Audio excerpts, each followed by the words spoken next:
Hello everybody दोस्तों, आप सभी का स्वागत है मेरे यूट्यूब चैनल पर। मेरे यूट्यूब चैनल को सब्सक्राइब करें, वीडियो को लाइक करें, दोस्तों के साथ शेयर कर लें। दोस्तों आज हमारा टॉपिक है Indian geography and world geography.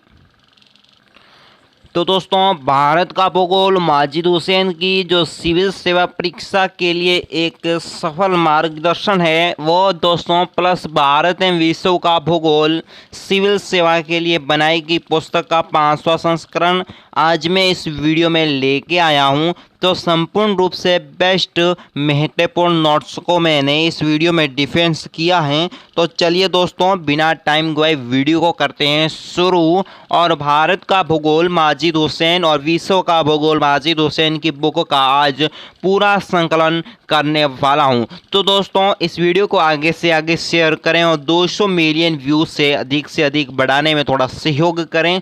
तो दोस्तों चैनल को सब्सक्राइब करें, वीडियो को लाइक करें दोस्तों, और वीडियो के दोस्तों लिंक हैं उसको अपने दोस्तों के साथ शेयर करना जरूर ना भूलें दोस्तों, जरूर शेयर करिएगा। तो चलिए दोस्तों वीडियो को करते हैं शुरू।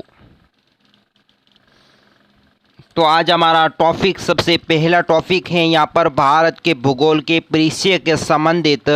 तो दोस्तों भारत का भूगोल भारत की स्थिति उत्तर गोलार्ध एवं पूर्वी देशांतर यानी कि उत्तर गोलार्ध एवं पूर्वी देशांतर के मध्य भारत स्थित है दोस्तों।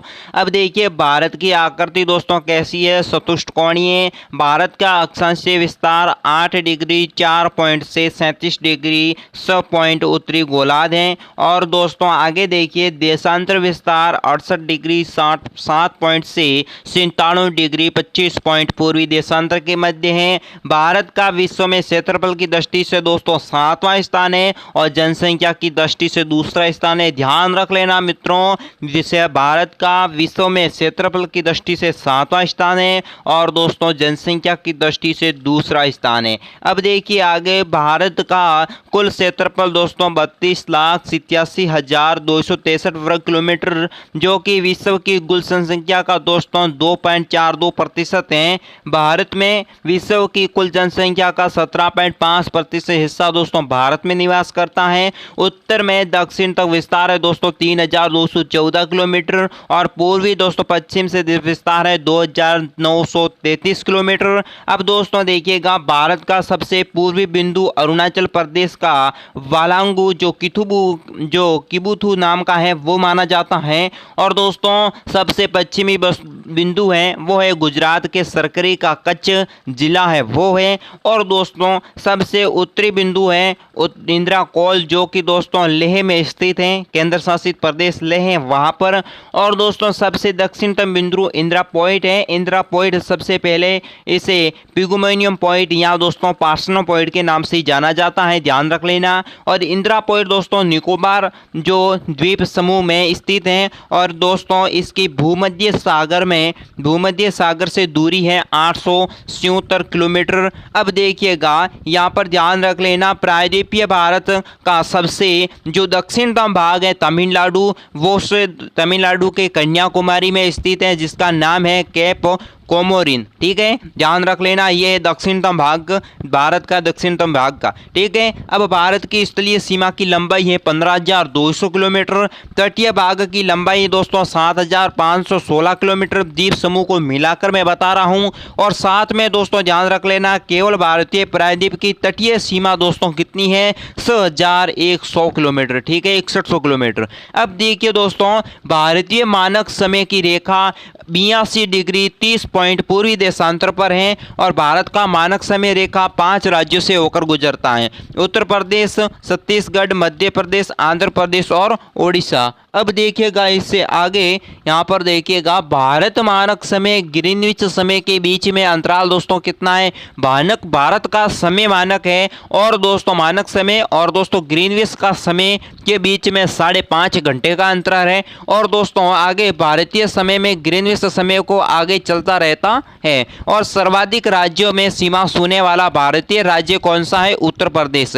उत्तर प्रदेश कुल 9 राज्यों की सीमा बनाता है। सबसे अधिक अधिक राज्य बनाने वाला सीमा वाला राज्य है उत्तर प्रदेश। वो 9 राज्यों की सीमा बनाता है। वे 9 राज्य हैं दोस्तों, देख लेते हैं। उत्तराखंड, हरियाणा, दिल्ली, हिमाचल प्रदेश, राजस्थान, मध्य प्रदेश, छत्तीसगढ़, झारखंड और दोस्तों है बिहार। अब देखिएगा आगे, भारत के कुल 9 राज्य, 4 केंद्र शासित प्रदेश है जो समुद्री तट से अपनी सीमा बनाते हैं। तो राज्य है 9, गुजरात, महाराष्ट्र, गोवा, कर्नाटक, केरला, तमिलनाडु और फिर दोस्तों है आंध्र प्रदेश, उड़ीसा और पश्चिम बंगाल। अब केंद्र शासित प्रदेश कौन कौन से जो समुद्री तट की सीमा बनाते हैं? लक्षद्वीप, अंडमान निकोबार, दमन एवं द्वीप और फिर है दोस्तों पांडिचेरी। अब देखिएगा, भारत में सर्वाधिक नगरीय राज्य, नगरीकृत राज्य भारत का कौन सा है? गोवा राज्य है। ठीक है, ध्यान रख लेना। भारत का सबसे कम नगरीकृत राज्य है दोस्तों हिमाचल प्रदेश।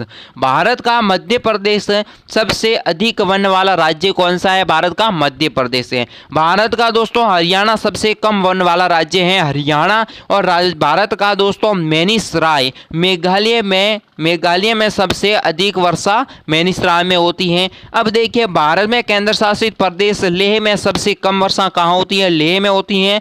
अब देखिए, अरावली पर्वत प्राचीन पर्वतमाला की एक श्रृंखला है और हिमाचल प्रदेश की एक नवीनीकृत पर्वत श्रृंखला है। हिमालय है नवीन पर्वत श्रृंखला और प्राचीन पर्वत श्रृंखला भारत की कौन सी है? अरावली पर्वतमाला। अब देखिएगा, ध्यान देते हैं भारत की अंतर्राष्ट्रीय सीमा और उसके पड़ोसी देश के संबंधित। तो यहाँ पर भारत की कुल 15,200 किलोमीटर सीमा रेखा 92 जिले 17 राज्यों से गुजरती हैं। भारत की तटीय सीमा दोस्तों है 7,516 किलोमीटर जो कि 9 राज्य 4 केंद्र शासित प्रदेश से स्पर्श करती है। केवल प्रायद्वीपीय भारतीय तटीय सीमा रेखा 6,100 किलोमीटर है। अब देखिए, भारत की मात्र 5 राज्य ऐसे हैं जो किसी भी अंतर्राष्ट्रीय सीमा रेखा या तट रेखा को स्पर्श नहीं करते। वे 5 राज्य कौन से हैं जो न अंतर्राष्ट्रीय राज्य अंतर्राष्ट्रीय सीमा रेखा को या तट रेखा को स्पर्श करते हैं? वे 5 राज्य हरियाणा, मध्य प्रदेश, झारखंड, छत्तीसगढ़ और तेलंगाना। अब देखिए, भारत के राज्यों में गुजरात की तट रेखा सर्वाधिक लंबी है। इसके बाद दोस्तों है आंध्र प्रदेश की तट रेखा है जो सबसे लंबी है। ठीक है, अब त्रिपुरा 3 तरफ से घिरा हुआ है। किस देश से घिरा हुआ है? बांग्लादेश से। भारत के 7 पड़ोसी देश हैं जो भारत की स्थल सीमा को स्पर्श करते हैं। ये पाकिस्तान, चीन, नेपाल, बांग्लादेश, भूटान, म्यांमार फिर अफगानिस्तान। भारत की सबसे लंबी अंतर्राष्ट्रीय सीमा बांग्लादेश के साथ बनती है। ठीक है, और भारत की सबसे छोटी अंतर्राष्ट्रीय सीमा अफगानिस्तान के साथ जो कि दोस्तों 80 किलोमीटर लेह में है। ठीक है, अब देखिए, भारत के 2 पड़ोसी देश हैं भारत की तट सीमा के साथ जुड़े हुए हैं, वो है दोस्तों श्रीलंका और मालदीव। और ऐसे देश जो थल और जल दोनों से बनाते हैं पाकिस्तान, बांग्लादेश और म्यांमार। पाकिस्तान के साथ भारत के 3 राज्य 2 केंद्र शासित प्रदेश की सीमा बनाते हैं, पंजाब, राजस्थान और गुजरात। केंद्र शासित प्रदेश है जम्मू कश्मीर और लेह। अब देखिए दोस्तों, चीन के साथ 4 राज्य और 2 केंद्र शासित सीमा बनाते हैं। राज्य हिमाचल प्रदेश, उत्तराखंड, सिक्किम, अरुणाचल प्रदेश और केंद्र शासित प्रदेश जम्मू और कश्मीर और लेह। ठीक है, अब आगे देखिए, नेपाल के साथ भारत के 5 राज्यों की सीमा साझा करते हैं। वे 5 राज्य हैं उत्तराखंड, उत्तर प्रदेश, बिहार, सिक्किम और पश्चिम बंगाल। अब देखिए, भूटान के साथ भारत के 4 राज्यों की सीमा बनती हैं। एक है पश्चिम बंगाल, सिक्किम, अरुणाचल प्रदेश और असम। अब आगे देखिए, म्यांमार के साथ भारत के 4 राज्यों की सीमा साझा करते हैं, अरुणाचल प्रदेश, नागालैंड, मणिपुर और मिजोरम। ठीक है, अब अफगानिस्तान के साथ भारत का केंद्र शासित प्रदेश सीमा बनाता है जो 80 किलोमीटर है, उसका पूरा नाम है लद्दाख। ठीक है, अब ध्यान रख लेना, पाक जल मरुमध्य और मन्नार की खाड़ी श्रीलंका को भारत से अलग करती हैं। वो दोस्तों कौन सी है? भारत को श्रीलंका से अलग करती हैं। पाक जल मरुमध्य और मन्नार की खाड़ी है वो, और फिर पाक जल मरुमंडल को पाक जल संधि के नाम से भी जाना जाता है। मैकमोहन रेखा दोस्तों भारत और चीन के बीच में है। ये रेखा 1914 ईस्वी में शिमला समझौते में निर्धारित की गई थी। अब देखिए, 1886 में सर डुरंड द्वारा भारत और अफगानिस्तान के बीच में डुरंड रेखा का स्थापना की गई थी। ठीक है, परंतु ये रेखा अब दोस्तों अफगानिस्तान और पाकिस्तान के मध्य है। पीओ को दोस्तों पाक अधिकृत कश्मीर है वहां पर है। अब देखिए दोस्तों, भारत और पाकिस्तान के बीच रेड क्लिफ रेखा है। रेड क्लिफ रेखा का निर्धारण कब किया गया था? 15 अगस्त 1947 को सर सिरिल रेड क्लिफ की अध्यक्षता में, इस सीमा आयोग की अध्यक्षता में दोस्तों किया गया था।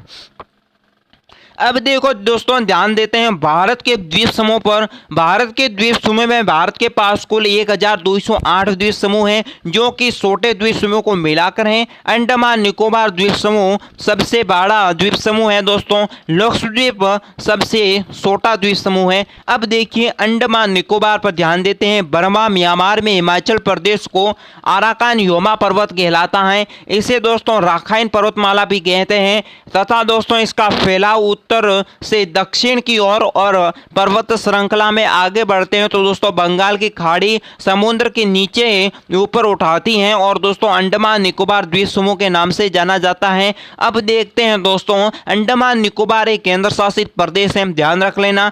अंडमान निकोबार की राजधानी है पोर्ट ब्लेयर, ध्यान रख लेना दोस्तों। अब देखिए, ठीक है, अब देखिए कुल द्वीपों की संख्या अंडमान निकोबार में 572 और छोटे छोटे द्वीपों को मिलाकर है। गिनने लायक द्वीप तो दोस्तों 349 ही है, बाकी वाले तो छोटे छोटे द्वीप हैं, ठीक है। निकोबार द्वीप समूह देखिए, अंडमान जो है लिटिल अंडमान के नीचे 10 डिग्री चैनल पड़ता है। 10 डिग्री चैनल कहाँ पड़ता है? लिटिल अंडमान के नीचे। और इसके बाद दोस्तों ध्यान रख लेना, निकोबार द्वीप समूह शुरू हो जाता है। निकोबार द्वीप समूह दोस्तों 3 भागों में बटा हुआ है, कार निकोबार, लिटिल निकोबार और फिर दोस्तों कहते हैं ग्रेट निकोबार।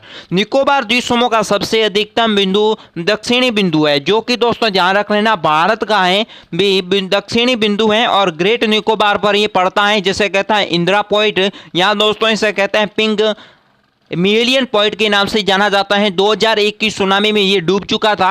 अब देखिए दोस्तों, लक्षद्वीप समूह अरब सागर में है। लक्षद्वीप एक केंद्र शासित प्रदेश है और ध्यान रख लेना सबसे छोटा केंद्र शासित प्रदेश है लक्षद्वीप है और इसका क्षेत्रफल कितना है? 32 लाख वर्ग किलोमीटर। अब ध्यान रख लेना दोस्तों, लक्षद्वीप की राजधानी कौन सी है? कवरत्ती। और लक्षद्वीप समूह का सबसे ध्यान रख लेना सबसे दक्षिणतम बिंदु कौन सा है? मिनिकॉय द्वीप, जिसका क्षेत्रफल दोस्तों 4,83,000 वर्ग किलोमीटर है।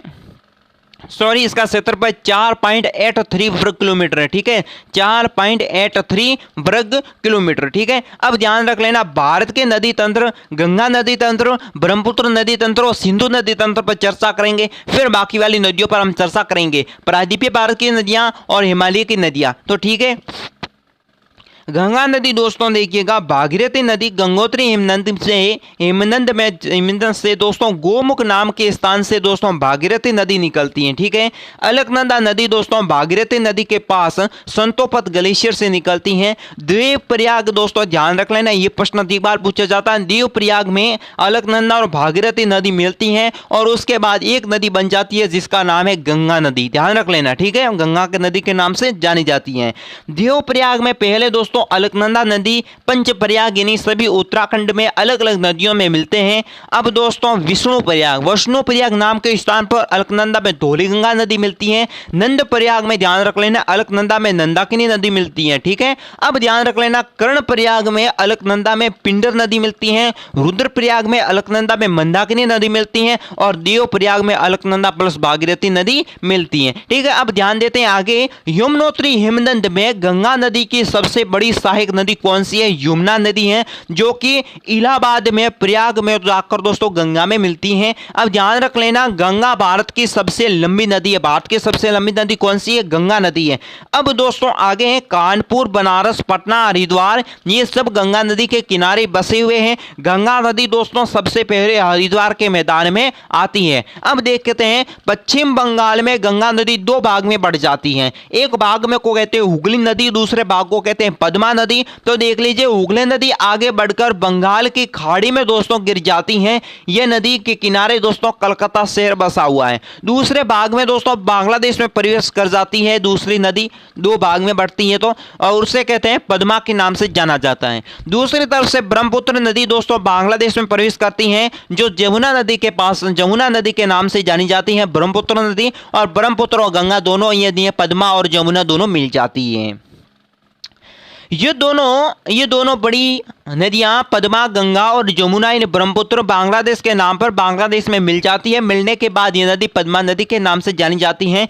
बांग्लादेश में मेघना नदी पद्मा नदी के चांदपुर जिला बांग्लादेश में मिलती हैं। इसे आगे चलकर ये मेघना नदी के नाम से जानी जाती है। ये बंगाल की खाड़ी में जाकर दोस्तों गिर जाती हैं। यहीं पर ये विश्व का सबसे बड़ा डेल्टा, नदी डेल्टा, सुंदरवन डेल्टा यहाँ पर बना हुआ है। अब दोस्तों आगे गंगा की 5 राज्यों से गुजरती है। राज्यों का नाम उत्तराखंड, उत्तर प्रदेश, बिहार, झारखंड और पश्चिम बंगाल। अब दोस्तों गंगा का उद्गम स्थान है उत्तराखंड से, ठीक है। सबसे कम लंबाई है उत्तर प्रदेश में, सबसे कम दोस्तों सबसे अधिक लंबाई है उत्तर प्रदेश में और सबसे कम लंबाई है झारखंड में, ये ध्यान रख लेना। अब देखते हैं दोस्तों गंगा की सहायक नदी बाएं तट पर मिलती है रामगंगा, गोमती, घाघर, गंडक, कोसी और महानंदा। और दोस्तों दाईं तट पर मिलती है चंबल, बेताब, केन, यमुना, टोस और सोन नदी। अब ध्यान रख लेना गंगा की सहायक नदियों को 2 भागों में बांटा। कितने भागों में बांटा गया? 2 भागों में।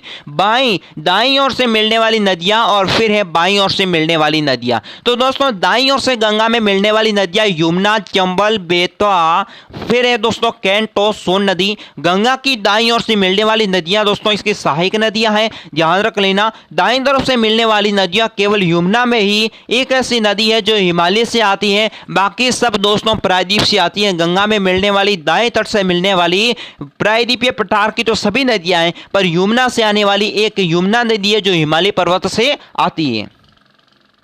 यमुना की सबसे बड़ी सहायक नदी है, गंगा की सबसे बड़ी सहायक नदी कौन सी नदी है? यमुना नदी। दिल्ली तथा आगरा दोस्तों यमुना नदी के किनारे बसे हुए हैं। चंबल, बेतवा और कैन सीधे गंगा में न मिलकर यमुना नदी में मिल जाते हैं और फिर यमुना और गंगा मिल जाते हैं। अब ध्यान रख लेना यहाँ पर इटावा उत्तर प्रदेश में यमुना में चंबल मिलती है। हमीरपुर उत्तर प्रदेश है, वहां पर यमुना में बेतवा नदी मिल जाती है। बांदा दोस्तों उत्तर प्रदेश में है जहाँ यमुना में केन नदी मिल जाती है। और प्रयागराज में दोस्तों जहां इलाहाबाद में है वहां पर यमुना और गंगा दोनों मिल जाती हैं। अब देखिए टोस और सोन नदी सीधे ही गंगा में मिल जाती हैं। अब देखिए ध्यान रख लेना बाईं तरफ से गंगा में मिलने वाली सहायक नदी रामगंगा, गोमती, घाघर, फिर दोस्तों घाघरा के बाद है गंडक, कोसी और महानंदा गंगा के बाईं ओर से मिलने वाली नदियां हैं। अब दोस्तों देखिएगा गोमती नदी लखनऊ यानी उत्तर प्रदेश, गोमती जिसमें गोमती नदी के किनारे बसा हुआ है, ठीक है, ध्यान रख लेना। और दोस्तों आगे जैनपुर उत्तर प्रदेश भी गोमती नदी के किनारे बसा हुआ है और उत्तर प्रदेश के आगे दोस्तों गंगा में मिल जाती है। बनारस के आगे दोस्तों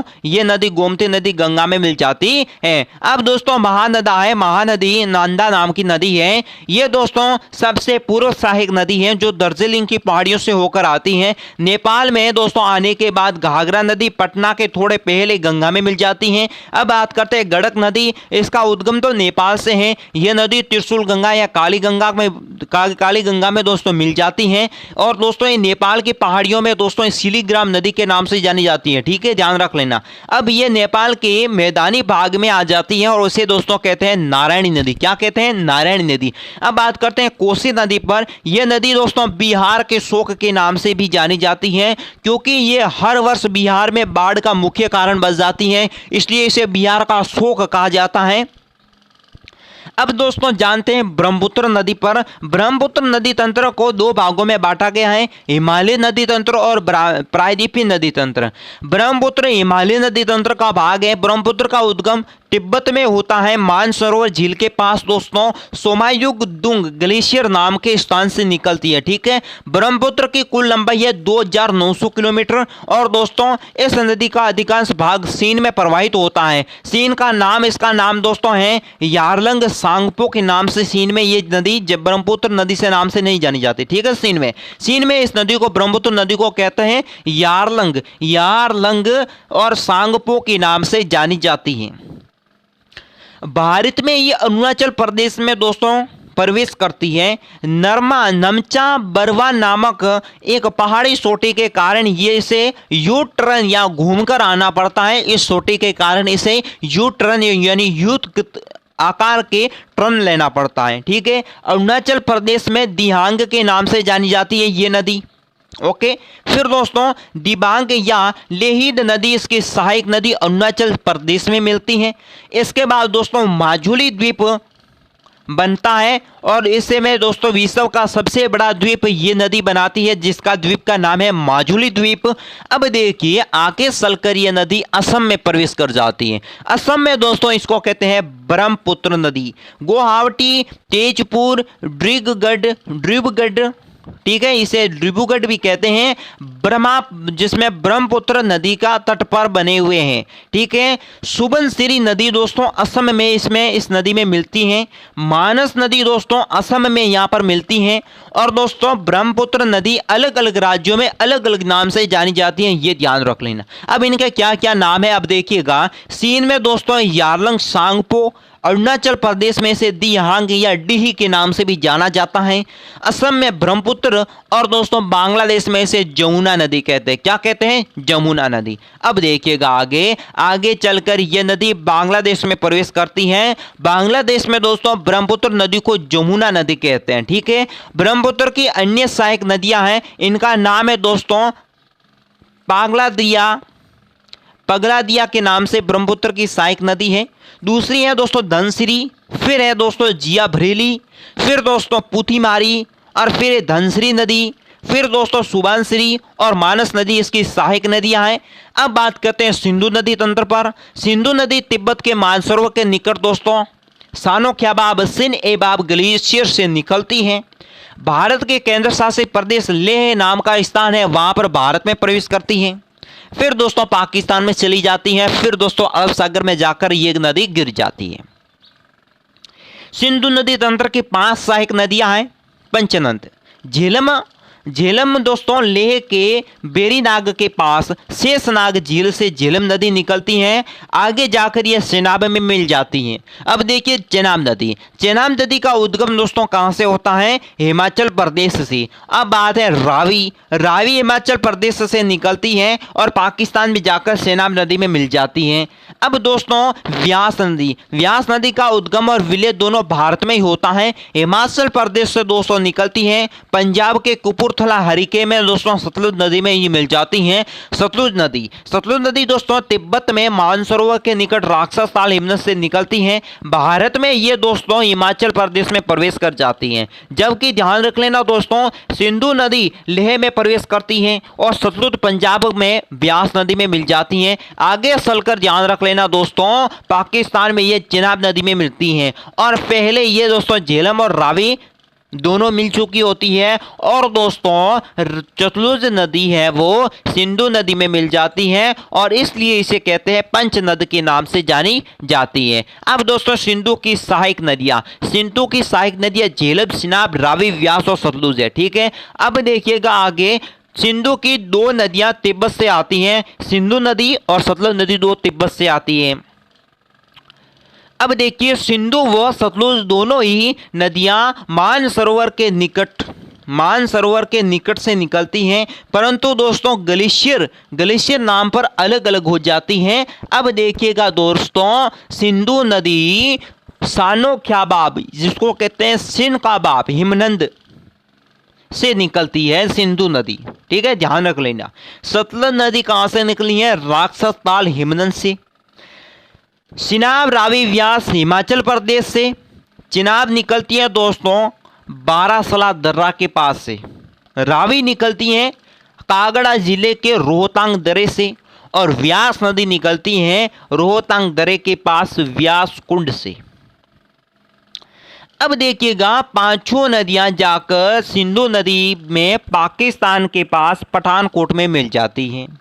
लेह नामक शहर में सिंधु नदी किनारे पर लेह नामक शहर बसा है, और दोस्तों सिंधु नदी जास्कर एवं लद्दाख की पहाड़ियों में बहती है।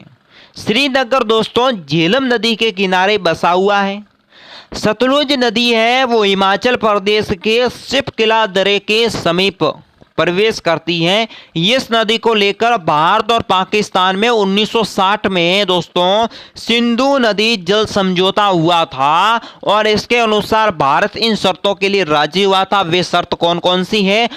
सिंधु, चिनाब, झेलम का मात्र 20% पानी दोस्तों भारत इस्तेमाल कर सकता है, पर इन नदियों का रास्ता भारत अवरुद्ध नहीं कर सकता। पर ध्यान रख लेना, रावी, सतलुज, व्यास नदी का 80% जल भारत उपयोग कर सकता है, और इस नदियों का दोस्तों जो मार्ग है वो दोस्तों भारत प्रभावित कर सकता है। अब देखिए भारत की प्रमुख दर्रे कौन कौन सी है। भारत की प्रमुख दर्रे, तो दर्रा क्या होती है दोस्तों, पहाड़ के बीच की जगह को दर्रा कहा जाता है। कहे जाने वाले पर्वत एवं पहाड़ों के मध्य पाए जाने वाले एक आवागमन की एक प्राकृतिक मार्गों को दर्रा के नाम से जानी जाती है। ये प्राकृतिक मार्ग हैं जिससे होकर पहाड़ों को पार करती हैं। ठीक है, मुख्यतः भारत के 7 राज्य, एक केंद्र शासित प्रदेश में दर्रे हैं। ठीक है, अब देखिएगा दर्रे यहाँ पर दोस्तों इस मैप में भारत के प्रमुख दर्रे, बुर्जिलिया दर्रे, पीर पंजाल दर्रे, जॉर्जिया दर्रे, फिर दोस्तों है बनिहाल दर्रे, फिर दोस्तों रोहतांग दर्रे, माना दर्रे, यहाँ पर कारकोरम दर्रे, बारालासा दर्रे, सिपकिला दर्रे, फिर दोस्तों नीति दर्रे, मान दर्रे, ये सभी दर्रों के संबंधित मानचित्र है। और ये पीडीएफ दोस्तों ध्यान रख लेना, वीडियो के डिस्क्रिप्शन बॉक्स में मैं दे रहा हूं, तो ये एक बार इस मैप को जरूर देख लेना। ठीक है, भारत में पाए जाने वाले दर्रों को 2 भागों में बांटा है। हिमालय की पर्वतीय राज्य एवं केंद्र शासित प्रदेश में पाया जाता है। केंद्र शासित प्रदेश में दर्रे हैं जम्मू कश्मीर में, और राज्य में हिमाचल प्रदेश, उत्तराखंड, सिक्किम, अरुणाचल प्रदेश और मणिपुर। प्रायद्वीपीय भारत के राज्य में पाए जाने वाले दर्रे हैं महाराष्ट्र और केरल में। जम्मू कश्मीर में 5 महत्वपूर्ण दर्रे हैं। ठीक है, काराकोरम दर्रे भारत की सबसे ऊंचे दर्रे हैं। ठीक है, समुद्र तल की ऊंचाई है 5654 मीटर। काराकोरम पर्वत श्रेणी के अंतर्गत ये आता है। ये दोस्तों पाक के कब्जे वाले कश्मीर और चीन को जोड़ता है। अब देखिए जॉर्जिया दर्रे, जिसकी समुद्र तल की ऊंचाई है 3528 मीटर, कश्मीर घाटी को लेह से जोड़ता है। जास्कर पर्वत श्रेणी के अंतर्गत आता है। पीर पंजाल दर्रे दोस्तों इसकी समुद्र तल की ऊंचाई है 3490 मीटर। पीर पंजाल पर्वतीय श्रेणी के अंतर्गत आता है। पुलगांव से कोठी जाने वाला रास्ता इसी पर बना हुआ है। अब दोस्तों बनिहाल दर्रा है, जो इसकी समुद्र तल की ऊंचाई है 2832 मीटर। पीर पंजाल पर्वत श्रेणी के अंतर्गत आता है। जम्मू कश्मीर यानी जम्मू और श्रीनगर को ये दर्रे जोड़ती है बनिहाल दर्रे। जवाहर सुरंग इसी दर पर बनी हुई है। और दोस्तों जम्मू और श्रीनगर जाने वाला NH-1A इसी पर बना हुआ है। अब है हिमाचल प्रदेश। हिमाचल प्रदेश के प्रमुख 3 दर्रे हैं। बारालासा दर्रे, ये दर्रे दोस्तों इसकी समुद्र तल की ऊंचाई है 4843 मीटर। जास्कर पर्वत श्रेणी के अंतर्गत ये आता है और मंडी और लेह को ये जोड़ता है। बात करते हैं सिपकिला दर्रे, ये समुद्र तल की इसकी ऊंचाई है 4300 मीटर। जास्कर श्रेणी के ये अंतर्गत आता है। और दोस्तों शिमला को ये तिब्बत से जोड़ता है। सतलुज नदी है जो दोस्तों भारत में इसी के पास प्रवेश करती है, सतलुज नदी। अब बात करते हैं रोहतांग दर्रे, जो हिमाचल के पीर पंजाल श्रेणी के अंतर्गत आता है। समुद्र तल से 4720 मीटर ऊंचा है। ये मन्नाल और लेह के आपस में जोड़ता है। अब महाराष्ट्र में है थाल घाट दर्रा, मुंबई एक नासिक को जोड़ता है। भोर घाट दर्रे, ये समुद्र तल से 548 मीटर की ऊंचाई पर स्थित है। ये मुंबई, पुणे को तथा चेन्नई को जोड़ता है। NH-48 पर मुंबई और चेन्नई दोस्तों इस दर्रे से होकर जाता है, NH-48। अब बात करते हैं हिमालय पर्वत की श्रृंखलाओं के संबंधित। हिमालय पर्वत में समझने के लिए 2 आधारों पर विभक्त किया है हिमालय को हमने। एक है उत्तर से दक्षिण की ओर विभक्त किया है, और दूसरा है पश्चिम और पूर्व की तरफ विभक्त किया है। हिमालय पर्वत की दोस्तों उत्तर से दक्षिण के विभक्त में 4 भागों में बांटा हमने। ट्रांस हिमालय, वर्ध हिमालय, मध्य या लघु हिमालय, फिर है शिवालिक हिमालय। ट्रांस हिमालय काराकोरम पर्वत श्रेणी के अंतर्गत आता है। ये भारत की सबसे, ध्यान रख लेना, उत्तरी पर्वतीय श्रेणी के अंतर्गत आता है। तिब्बत में इसे कैलाश पर्वत श्रेणी के नाम से जाना जाता है। ये पर्वत श्रेणी केटू गॉडविल ऑस्ट्रीन पर्वतीय चोटी है। और दोस्तों जो विश्व की दूसरे स्थान पर सबसे ऊंची चोटी मानी जाती है केटू। वर्तमान में ये पाकिस्तान अधिकृत कश्मीर पीओके में है, पीओके में। और आगे दोस्तों भारत की सबसे ऊंची चोटी कंचनजंगा सिक्किम में है। इस पर्वतीय श्रेणी की महत्वपूर्ण ग्लेशियर है Siachen glacier, Yarkand Rimo glacier, Baltoro glacier, फिर है दोस्तों फेंगसेका ग्लेशियर। लद्दाख पर्वतीय श्रेणी दोनों तरफ से नदी बहती हैं, स्योंग नदी और सिंधु नदी। लद्दाख श्रेणी के पास लेह है, जो कि दोस्तों ध्यान रख लेना सिंधु नदी के किनारे बसा हुआ है। राका कोसी सबसे तीव्र ढलान वाली पर्वतीय यहीं पर बना हुआ है। अब दोस्तों वर्ध हिमालय, ट्रांस या वर्ध हिमालय के बीच की जगह को क्या कहते हैं? सस्सर जोन कहते हैं। वर्ध हिमालय या दोस्तों मध्य हिमालय एवं शिवालिंगा वर्ध हिमालय में से दोस्तों वर्ध हिमालय सबसे ऊंचा है। इसकी औसत ऊंचाई 1000 मीटर है, चौड़ाई 120 मीटर से 192 मीटर है। और दोस्तों चौड़ाई पश्चिम से पूर्व की तरफ घटती रहती है और ढलान पश्चिम से पूर्व की तरफ बढ़ती रहती है। इसी कारण पूर्व की तरफ से नदी को कोसी की ढलान में अधिक होने के कारण यहाँ पर बाढ़ सबसे अधिक आती है मित्रों। और फिर पश्चिम में नाग पर्वत पाकिस्तान के पूर्व में नामचा बरवा पर्वत तक फैला हुआ है। काफ़ी सारे ऊंचे पर्वत श्रृंखला है दोस्तों वर्ध हिमालय में, यहीं से आते हैं। माउंट एवरेस्ट को अलग करने वाले देशों को इसमें है नेपाल से सागर माता कहा जाता है, म्यांमार में इसे कहते हैं अराकान योमा और तिब्बत में कहते हैं शिमोलुगमा। अर्थ है पर्वतों की रानी माउंट एवरेस्ट को। अब दोस्तों इसके अंतर्गत 2 ग्लेशियर हैं, गंगोत्री ग्लेशियर, यमुनोत्री ग्लेशियर। लघु हिमालय या मध्य हिमालय कहते हैं इसे लघु हिमालय को। इसकी औसत ऊंचाई 25 किलोमीटर से 100 किलोमीटर। इसकी औसत ऊंचाई 3700 मीटर से 4500 मीटर। इसकी दोस्तों अस्तित्व नेपाल तक ही है, क्योंकि हिमालय पर्वत की मोटाई पश्चिम से अधिक है, पूर्व से कम है। इसलिए हिमालय श्रृंखला नेपाल तक ही सीमित है। 5 पर्वतीय श्रेणियों में बटा हुआ है।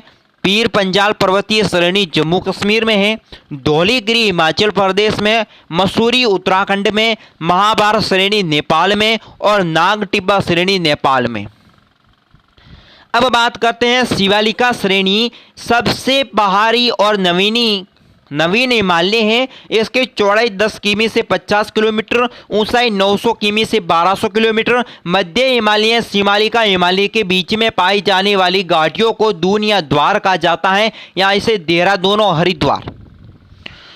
मेसन अच्छाई कृषि योग्य भूमि पाई जाती है इसमें, मेसम नाम की, इसलिए इसमें अधिक लोग यहाँ पर रहते हैं। और दोस्तों ध्यान रख लेना, इसके पश्चिम में सिंधु गोर्ज, पूर्व में दिहांग गोर्ज। नदी के पहाड़ियों के बीच में बनाया हुआ रास्ता झरने की तरह को दोस्तों होता है, जिसे कहते हैं गोर्ज। पश्चिम से पूर्व की ओर में विभक्त, पश्चिम से पूर्व की ओर हिमालय को 4 भाग में है, पंजाब और यहाँ कश्मीर हिमालय, दूसरा है कुमाऊं हिमालय, तीसरा है नेपाल हिमालय, चौथा भाग है असम हिमालय। पंजाब हिमालय सिंधु नदी सतलज नदी के बीच वाले भाग पंजाब या कश्मीर हिमालय के नाम से जाना जाता है। इसकी लंबाई है 560 किमी। पंजाब हिमालय और कश्मीर का भाग इसके अंतर्गत ही आते हैं। मानसरोवर या राक्षस ताल यहाँ से सतलुज नदी से निकलते हैं, इसके अंतर्गत आते हैं। देवद्वार, ब्लू पॉइंट और स्केन, सिल्वर जूनिपर आदि वनस्पति यहाँ पर पाई जाती है। अब बात करते हैं भारत के पर्वत। भारत के पर्वत में अरावली पर्वत, इसकी सीमा गुजरात से शुरू होकर राजस्थान के हरियाणा से होकर दिल्ली तक है। भारत की नहीं पूरे विश्व की प्राचीन पर्वत श्रृंखलाओं में से अरावली पर्वत श्रृंखला एक है। अरावली पर्वत श्रृंखला की लंबाई 792 किलोमीटर। अरावली पर्वत श्रृंखला की ऊंचाई दोस्तों औसत ऊंचाई 920 मीटर। चौड़ाई दोस्तों गुजरात की तरफ से अधिक है और दिल्ली की तरफ से घटती रहती है। इसकी औसतम शिखर गुरु शिखर जिसकी ऊंचाई है 1722 मीटर, राजस्थान के सिरोही जिले के माउंट आबू के पास इसमें स्थित है। उदयपुर में अरावली पहाड़ियों को जंगा पहाड़ियों के नाम से जाना जाता है। अलवर के पास इसे हर्षनाथ की पहाड़ियों के नाम से जाना जाता है। दिल्ली में दिल्ली पहाड़ियों के नाम से जाना जाता है। दिल्ली के राष्ट्रपति भवन रायसेला पहाड़ियों पर है और इस पहाड़ियों भी अरावली पर्वतमाला या अरावली पहाड़ियों की एक भाग है। इस प्रकार खनिज पाए जाते हैं यहाँ पर सीसा, तांबा और जस्ता। अब देखिए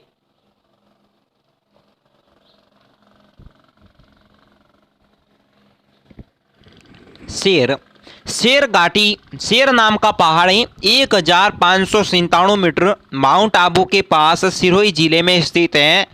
रघुनाथगढ़ 1055 मीटर सीकर राजस्थान में, असलगढ़ 1380 मीटर सिरोही में, देलवाड़ा 1442 मीटर सिरोही जिले के में जहाँ पर एक जैन मंदिर बना हुआ है। विंध्याचल पहाड़ियाँ, विंध्याचल पहाड़ियों की भौगोलिक स्थिति इस प्रकार है। मालवा के पठार के दक्षिण में, सोन नदी के उत्तर में, गुजरात और राजस्थान की सीमा के पूर्व में है।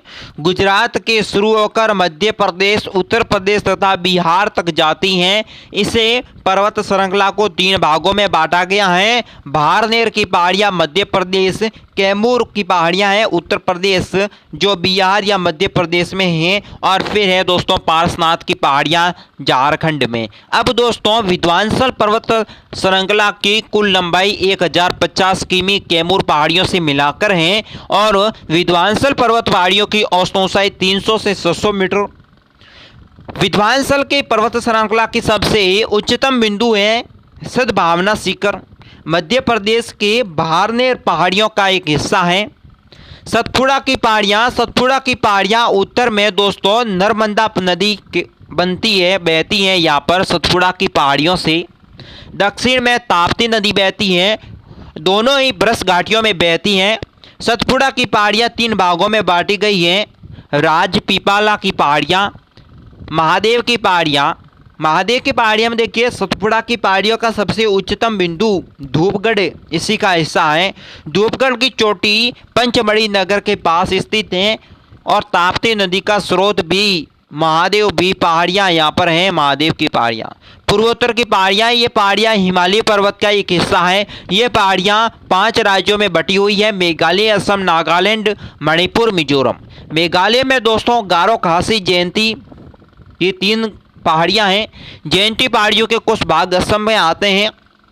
पटकाशी बूम में असम, नागालैंड, मणिपुर और मिजोरम तक फैली हुई हैं पटकाई बूम नाम की पहाड़ियाँ। पटकाई बूम पर्वत श्रेणियों के अलग अलग राज्यों से अलग अलग नाम से जानी जाती हैं। अब देखिए भारत के पर्वत, प्रायद्वीपीय भारत के पर्वत, तो प्रायद्वीपीय किसे कहते हैं? प्रायद्वीप भारत के वो भाग जिसके तीनों तरफ से जल, एक तरफ से स्थल हो, जिसे कहते हैं प्रायद्वीपीय। भारत के दक्षिणी त्रिकोणी आकृति के भूभाग में प्रायद्वीपीय भारत भी इसे कहते हैं। प्रायद्वीपीय भारत की पहाड़ियों में 3 भाग में हैं। एक है गुजरात के पहाड़, दूसरे में पश्चिमी घाट के पहाड़ियाँ और तीसरे भाग में है दोस्तों पूर्वी घाट की पहाड़ियाँ। ठीक है, अब देखिएगा गुजरात की पहाड़ियों में गुजरात के सभी पहाड़ 2 प्रमुख क्षेत्र तक फैले हुए हैं। यहाँ पर दोस्तों कच्छ के रण में, सौराष्ट्र क्षेत्र में, जो सौराष्ट्र वाले क्षेत्र में काठियावाड़ी जिसमें प्रायद्वीपीय भी कहते हैं। गुजरात के पहाड़ को 5 भागों में बांटा गया है। कच्छ की पहाड़ियाँ हैं जो कच्छ के रण के पास हैं। ये दोस्तों राजस्थान में आ रही लूनी नदी है जो सूखती है कच्छ के अंदर। ठीक है, सबसे उच्चतम बिंदु कालू डगर यहाँ इसे कहा जाता है। इसकी ऊंचाई 462 मीटर है।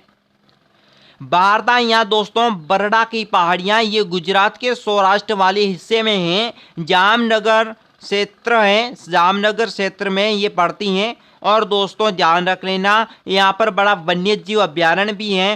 पोरबंदर हैं वो दोस्तों बंदरगाह 15 किमी दूर यहाँ पर हैं। इस पहाड़ियों की सबसे ऊंची चोटी है दोस्तों आबपरा।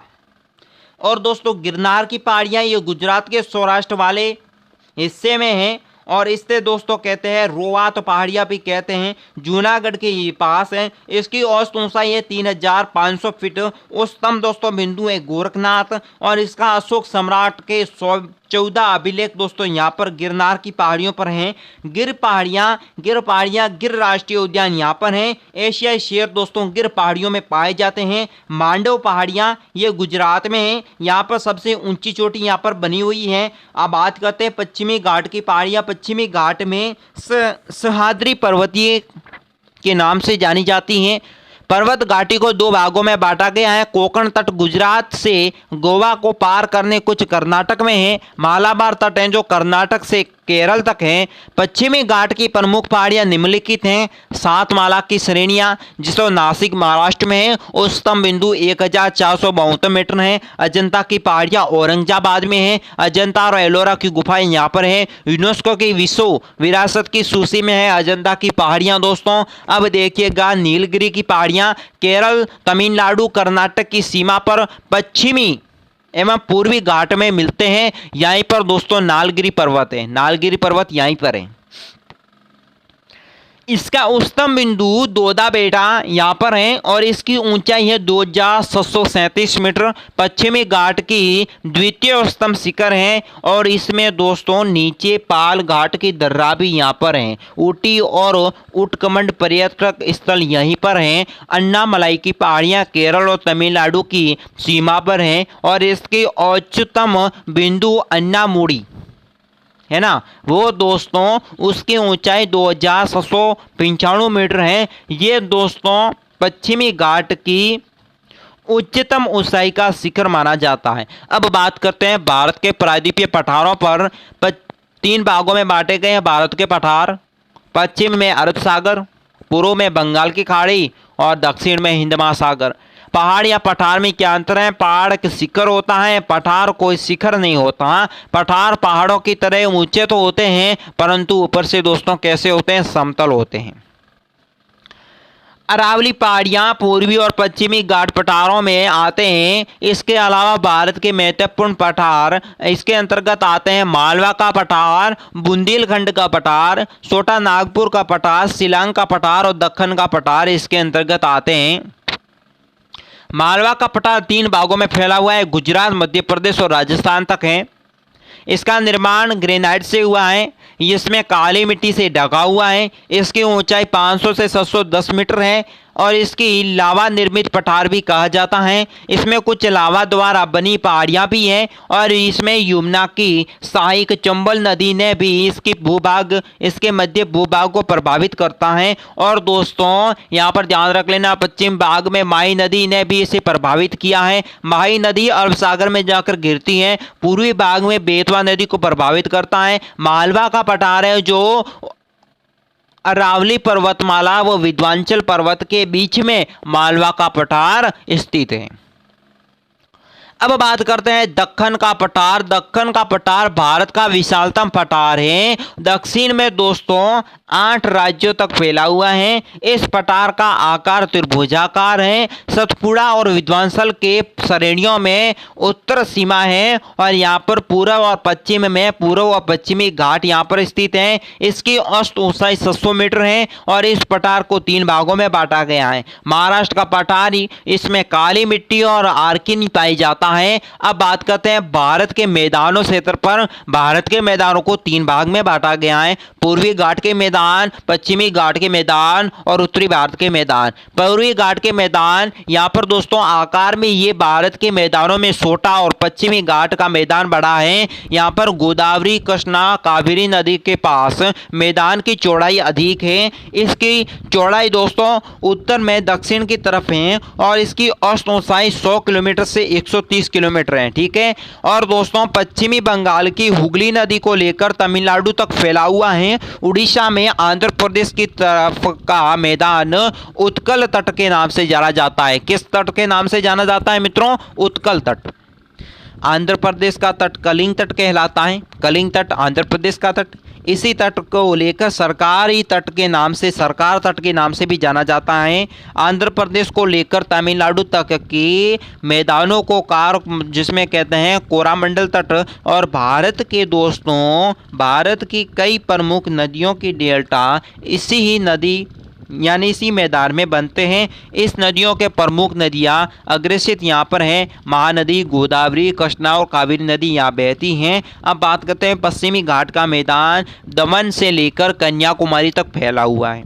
आकार में पूर्वी तथा उत्तर भारत में मैदानों में छोटा है। इसकी औसत चौड़ाई 250 किमी। गुजरात से गोवा तक के तट को कोंकण तट कहा जाता है। इसमें दोस्तों महाराष्ट्र को पूरा तट कहा जाता है। गोवा में दोस्तों मंगलोर तक के तट को कन्नड़ तट के नाम से जाना जाता है। कर्नाटक से केरल को लेकर तक के तट को मालाबार तट के नाम से जाना जाता है। इसकी चौड़ाई कम होने के कारण यहाँ पर ढाल अधिक है दोस्तों।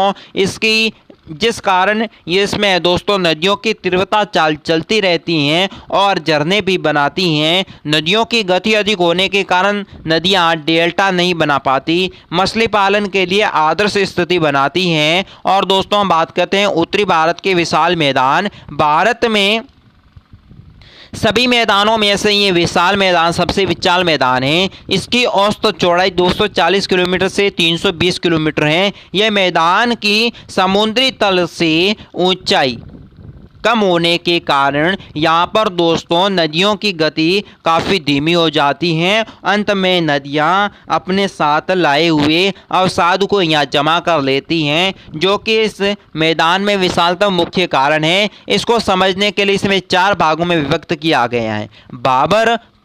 बाबर प्रदेश शिवालिंगा हिमालय में 12 किमी तक इस क्षेत्र को कंकड़ पत्थर अधिक होते हैं, जिसे कहते हैं बाबर प्रदेश पहला भाग। शिवालिंगा पर्वत की शिवालिंगा हिमालय के बाद नदियों की गति कम हो जाती हैं, इसलिए वे अपने साथ लाए गए अवसाद यहाँ पर जमा कर लेते हैं। यहाँ आकर नदियाँ विलुप्त हो जाती हैं और ये नदियाँ फिर आगे जाकर फिर धरती से प्रकट हो जाती हैं, वापस बाहर निकलकर नदी का निर्माण हो जाता है। दूसरा है तराई प्रदेश।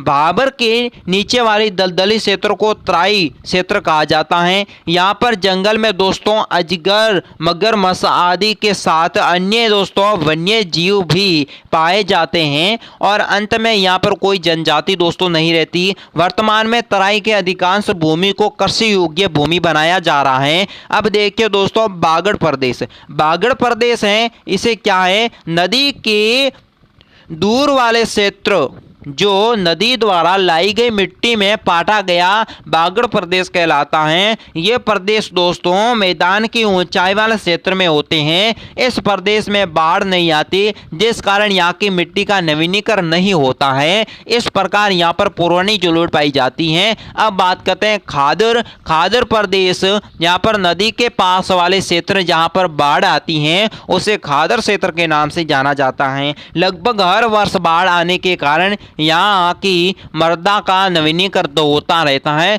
इस कारण ये प्रदेश उपजाऊ बना रहता है। इसकी ऊंचाई दोस्तों बागड़ प्रदेश में कम होती है। इसका निर्माण नई जलोढ़ मृदा से होता रहता है। अब बात करते हैं दक्षिण भारत की नदियाँ।